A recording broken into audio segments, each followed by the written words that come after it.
Bismillahirrahmanirrahim. Assalamualaikum warahmatullahi wabarakatuh. Selamat siang semuanya.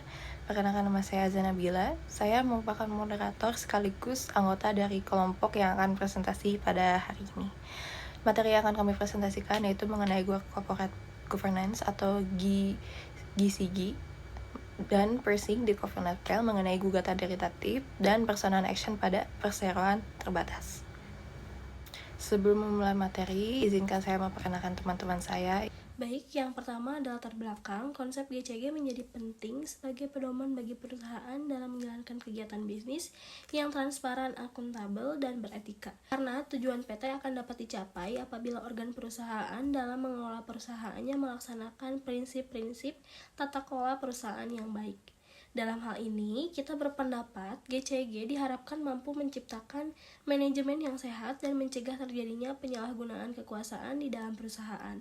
Namun, ketika pelanggaran tetap terjadi, hukum memungkinkan pemegang saham minoritas untuk mengajukan gugatan derivative action sebagai upaya perlindungan terhadap kepentingan perusahaan.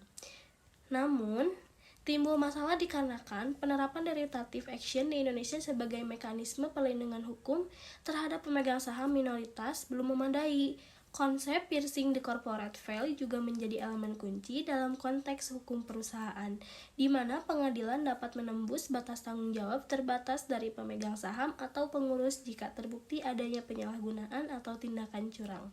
Dalam beberapa kasus, penerapan teori ini berpotensi memiliki dampak besar terhadap stabilitas bisnis dan pemegang saham. Baik, selanjutnya ada rumusan masalah. Yang pertama, bagaimana penerapan prinsip GCG dalam melindungi kepentingan perusahaan dan pemegang saham minoritas. Yang kedua, bagaimana penerapan konsep piercing the corporate veil dalam gugatan derivative action. Dan selanjutnya yang ketiga, apakah regulasi yang ada cukup untuk melindungi pemegang saham minoritas dalam PT? Dan yang keempat, bagaimana implikasi hukum dalam penerapan konsep tersebut terhadap keberlanjutan bisnis dan stabilitas korporasi di Indonesia. Selanjutnya ada pengertian good corporate governance, yaitu adalah suatu sistem yang mengatur keberadaan fungsi atau organ dan bagaimana mereka berinteraksi satu sama lain, baik dalam perusahaan maupun dengan pihak eksternal. Berdasarkan keputusan Menteri Badan Usaha Milik Negara nomor Kep 117/MMBU/2002, Good Corporate Governance ini merujuk pada sistem dan proses yang digunakan oleh perusahaan BUMN dengan tujuan meningkatkan kesuksesan bisnis dan akuntabilitas perusahaan. Maka dapat disimpulkan bahwa Good Corporate Governance ini merupakan yang pertama suatu struktur yang mengatur pola hubungan harmonis tentang peran dewan komisaris, direksi, dan rapat umum pemegang saham atau RUPS, dan para stakeholder lainnya. Yang kedua, merupakan suatu sistem check dan balance mencakup perimbangan dan kewenangan atas pengendalian perusahaan yang dapat membatasi munculnya dua peluang, yang pertama pengelolaan yang salah, dan yang kedua penyalahgunaan aset perusahaan. Kemudian yang ketiga merupakan suatu proses yang transparan atas penentuan tujuan perusahaan, pencapaian, dan pengukuran kinerjanya. Ada pula beberapa aspek penting dari Good Corporate Governance ini. Yang pertama, adanya keseimbangan hubungan antara organ-organ perusahaan, di antaranya rapat umum pemegang saham, dewan komisaris, dan direksi. Hal ini mencakup hal-hal yang berkaitan dengan struktur kelembagaan dan mekanisme operasional ketiga organ perusahaan tersebut. Terus yang kedua, adanya pemenuhan tanggung jawab perusahaan sebagai entitas bisnis dalam masyarakat kepada seluruh stakeholder. Tanggung jawab ini meliputi hal-hal yang terkait dengan peraturan hubungan antara perusahaan dengan stakeholder, di antaranya tanggung jawab pengelolaan pengusahaan, manajemen, pengawasan, serta penanggung-jawaban kepada pemegang saham dan stakeholder lainnya. Kemudian yang ketiga, adanya hak-hak pemegang saham untuk mendapatkan informasi yang tepat dan benar pada waktu yang diperlukan mengenai perusahaan. Dan yang keempat, adanya perlakuan yang sama terhadap para pemegang saham, terutama pemegang saham minoritas, melalui keterbukaan informasi yang material dan relevan, serta melarang penyampaian informasi untuk pihak pribadi yang menguntungkan orang lain atau orang dalam. Selanjutnya dijelaskan mengenai prinsip-prinsip dasar Good Corporate Governance. menurut Peraturan Menteri Badan Usaha Milik Negara Republik Indonesia Nomor Peraturan 2/MBU/03/2023 terdapat 5 prinsip Good Corporate Governance. Yang pertama ada fairness atau kewajaran dan keadilan. Prinsip kewajaran ini merupakan keadilan dan kesetaraan di dalam memenuhi hak-hak stakeholder yang timbul berdasarkan perjanjian dan peraturan undang-undangan yang berlaku. Prinsip ini juga dapat diartikan sebagai upaya dan tindakan yang tidak membeda-bedakan semua pihak yang berkepentingan terhadap organisasi atau perusahaan terkait. Yang kedua ada transparansi, yang mengartikan sebagai keterbukaan dalam melaksanakan proses pengambilan keputusan dan keterbukaan dalam mengemukakan informasi material dan relevan mengenai perusahaan. Jadi prinsip ini diartikan sebagai para pemegang saham haruslah diberi kesempatan untuk berperan dalam pengambilan keputusan atas perubahan-perubahan mendasar dalam perusahaan dan dapat memperoleh informasi yang benar, akurat, dan tepat waktu mengenai perusahaan. Selanjutnya yang ketiga ada accountability atau akuntabilitas, dapat diartikan dengan kejelasan fungsi, pelaksanaan dan pertanggungjawaban organ sehingga pengelolaan perusahaan terjalan secara efektif. Prinsip ini berhubungan dengan tersedianya sistem yang mengendalikan hubungan antara organ-organ yang ada dalam perusahaan. Selanjutnya yang keempat ada responsibility atau pertanggungjawaban. Prinsip ini menekankan pada adanya sistem yang jelas untuk mengatur mekanisme pertanggungjawaban perusahaan kepada shareholder dan stakeholder. Dengan tujuan hendak dicapai dalam good corporate governance dapat direalisasikan untuk kepentingan dari berbagai pihak yang berkaitan dengan perusahaan seperti masyarakat, pemerintah, asosiasi bisnis, dan sebagainya. Kemudian ada tambahan satu prinsip lagi, menurut keputusan Menteri Badan Usaha Milik Negara nomor Cap 117/M/MBU/2002, yaitu prinsip kemandirian atau independence. Prinsip ini tuh diartikan sebagai suatu keadaan di mana perusahaan dikelola secara profesional tanpa benturan kepentingan dan pengaruh atau tekanan dari pihak manapun yang tidak sesuai dengan peraturan perundang-undangan yang berlaku dan prinsip-prinsip korporasi yang sehat. Jika suatu perusahaan menjalankan prinsip-prinsip di atas, maka suatu perusahaan tersebut dianggap telah menerapkan good corporate governance yang efektif dan tepat. Selanjutnya saya akan membahas mengenai manfaat dari menerapkan good corporate governance pada perusahaan. Apabila sebuah perusahaan berhasil untuk menerapkan konsep tersebut pada perusahaannya, maka perusahaan tersebut dapat menerima atau mendapat dampak positif dari hal tersebut. Yang pertama yaitu meningkatkan kinerja perusahaan. Good corporate governance mengatur prinsip-prinsip tata kelola perusahaan yang baik. Apabila perusahaan yang baik menjalankan aturan tersebut, perusahaan tersebut menjalankan aturan tersebut, maka perusahaan tersebut dapat meningkatkan kinerja perusahaan. Lalu yang kedua, citra perusahaan. Citra perusahaan atau reputasi dari sebuah perusahaan akan meningkat di mata para investor.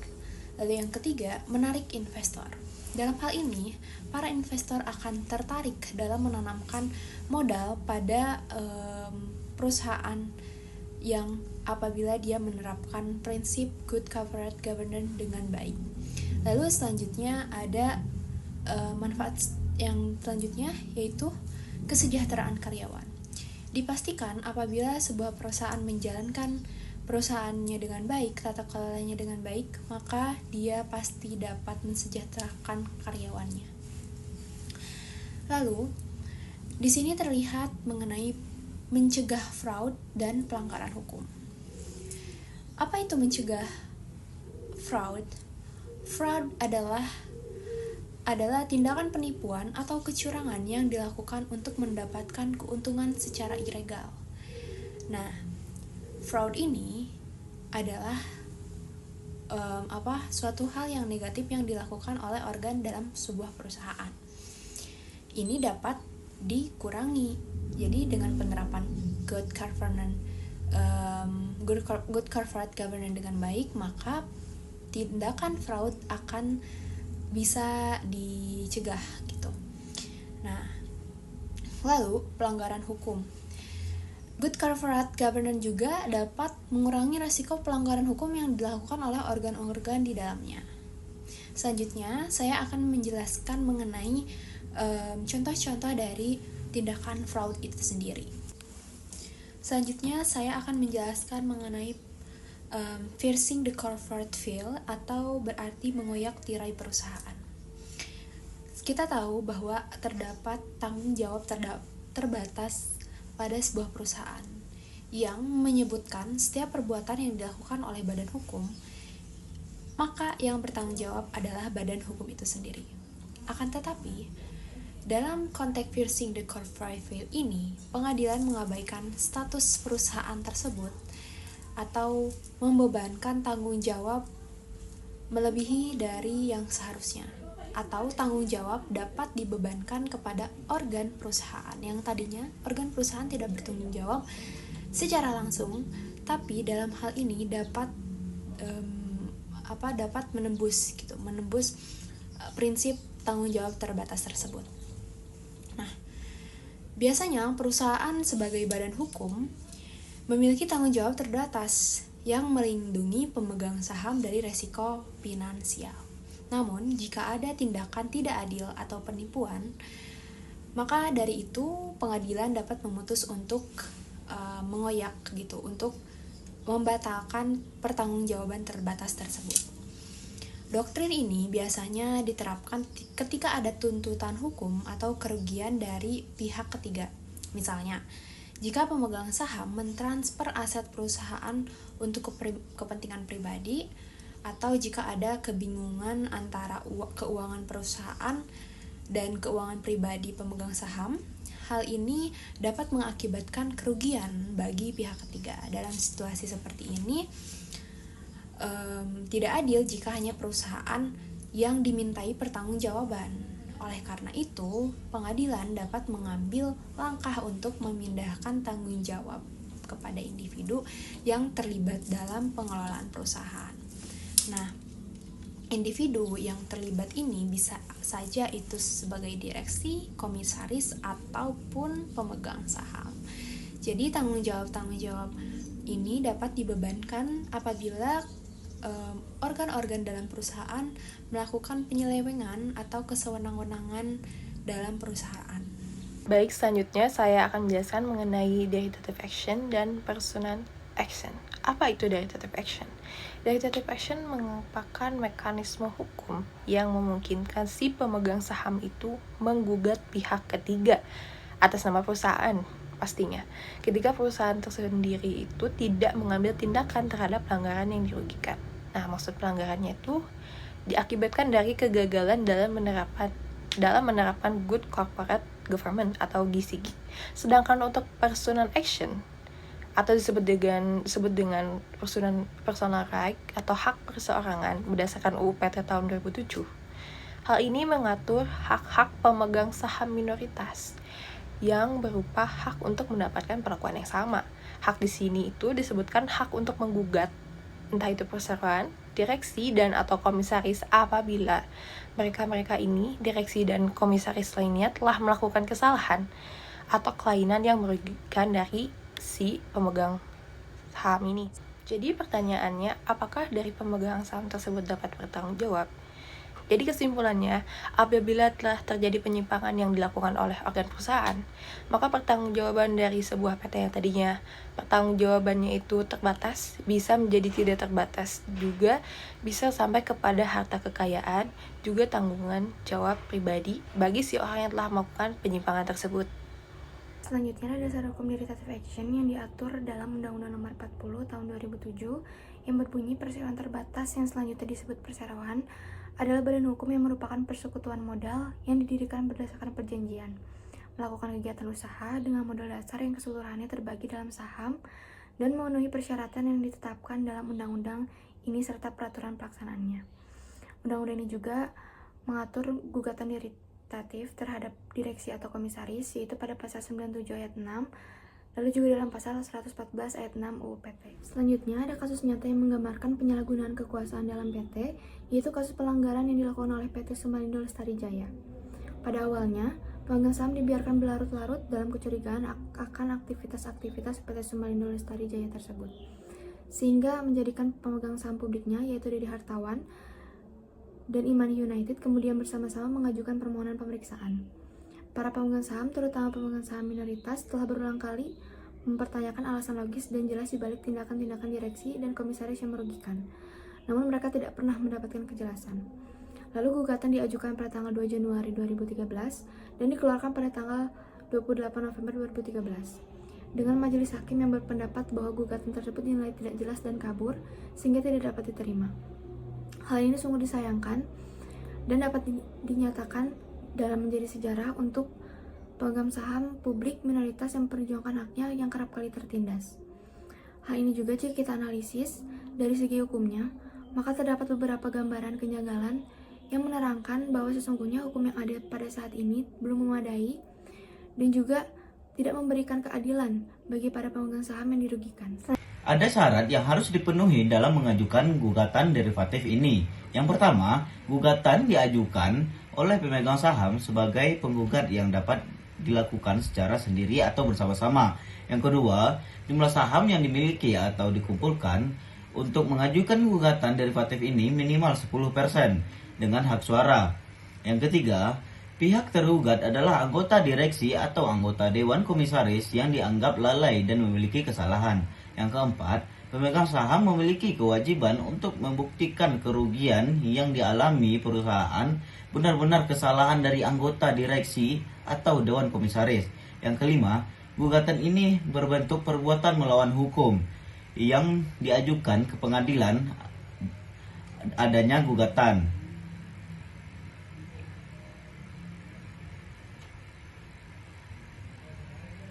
Ada syarat yang harus dipenuhi dalam mengajukan gugatan derivatif ini, yaitu yang pertama, gugatan diajukan oleh pemegang saham sebagai penggugat yang dapat dilakukan secara sendiri atau bersama-sama. Yang kedua, jumlah saham yang memiliki atau dikumpulkan untuk mengajukan gugatan derivatif yaitu minimal 10% dengan hak suara. Yang ketiga, tergugat adalah anggota direksi atau anggota dewan komisaris yang dianggap lalai dan memiliki kesalahan. Yang keempat, pemegang saham memiliki kewajiban untuk membuktikan kerugian yang dialami perusahaan benar-benar kesalahan dari anggota direksi atau dewan komisaris. Yang kelima, gugatan ini berbentuk perbuatan melawan hukum yang diajukan ke pengadilan adanya gugatan. Dan unsur-unsur yang terkandung dalam gugatan derivatif. Yang pertama, gugatan tersebut diajukan oleh pemegang saham perseroan yang bersangkutan dan diajukan ke pengadilan. Yang kedua, pemegang saham mengajukan gugatan untuk atas nama perseroan. Yang ketiga, pihak yang digugat adalah direksi maupun dewan komisaris dari perseroan tersebut. Yang keempat, diajukan karena adanya suatu kegagalan dalam perseroan atau kejadian yang merugikan perseroan yang bersangkutan. Karena diajukan untuk dan atas nama perseroan, maka segala hasil dari gugatan tersebut menjadi milik perseroan, walaupun mengajukan gugatan adalah pemegang saham. Berikutnya yaitu jurisprudensi atau kasus-kasus terkait piercing the corporate veil dan derivative action.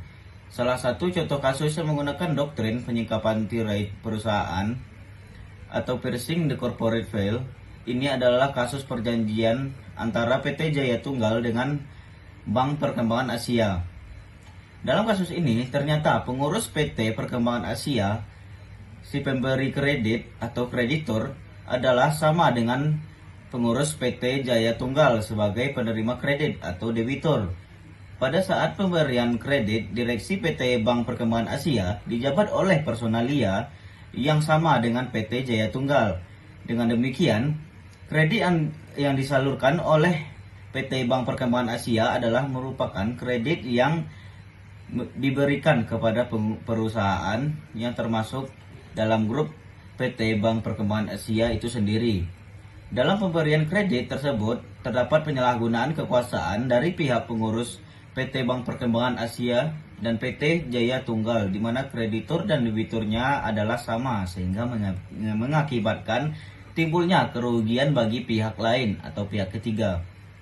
Oleh karena itu, berdasarkan pasal 45 ayat 1 KUH Dagang, pengurus PT tidak dapat dimintai pertanggungjawabannya secara pribadi atas perikatan yang dibuat oleh PT.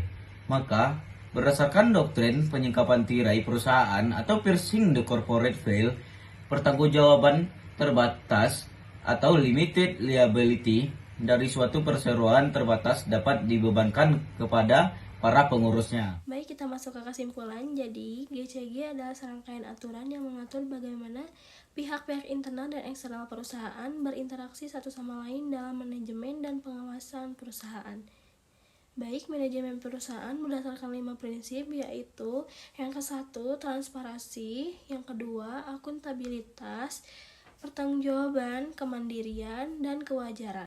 Pentingnya penerapan GCG adalah untuk dapat mengurangi resiko kecurangan, karena tiap prinsip dalam tata kelola perusahaan yang baik selalu berkaitan dengan aspek seperti keterbukaan, tidak ada diskriminasi, tanggung jawab yang jelas, dan kontrol. Namun, ada kalanya hal tersebut tidak sesuai yang diharapkan atau adanya piercing the corporate veil atau adanya penyimpangan yang terjadi dalam sebuah badan hukum berbentuk perseroan terbatas. Piercing the corporate veil ini muncul dan diterapkan manakala ada kerugian atau tuntutan hukum dari pihak ketiga terhadap perseroan. Berdasarkan pada Undang-Undang Nomor 40 Tahun 2007 tentang perseroan terbatas, prinsip piercing the corporate veil dapat diterapkan jika terdapat indikasi bahwa direktur atau komisaris telah melanggar prinsip fiduciary duty atau melakukan tindakan ilegal yang mengakibatkan kerugian bagi PT. Nah, jadi adanya derivative action adalah implikasi dari kegagalan tidak dijalankannya GCG dengan benar. Jadi, derivative action adalah sebuah upaya untuk pemegang saham untuk menggugat pihak ketiga atas nama perusahaan ketika perusahaan sendiri tidak mengambil tindakan terhadap pelanggaran yang merugikan. Yang menjadi penggugat dalam hal ini adalah yaitu pemegang saham minoritas yang memiliki hak untuk mengajukan gugatan derivative action untuk menuntut kompensasi atas kerugian yang diderita. Mungkin sekian dari kelompok kami. Mohon maaf bila ada kesalahan kata, ucapan maupun tindakan yang tidak disengaja maupun yang disengaja. Terima kasih sudah memperhatikan. Wassalamualaikum warahmatullahi wabarakatuh.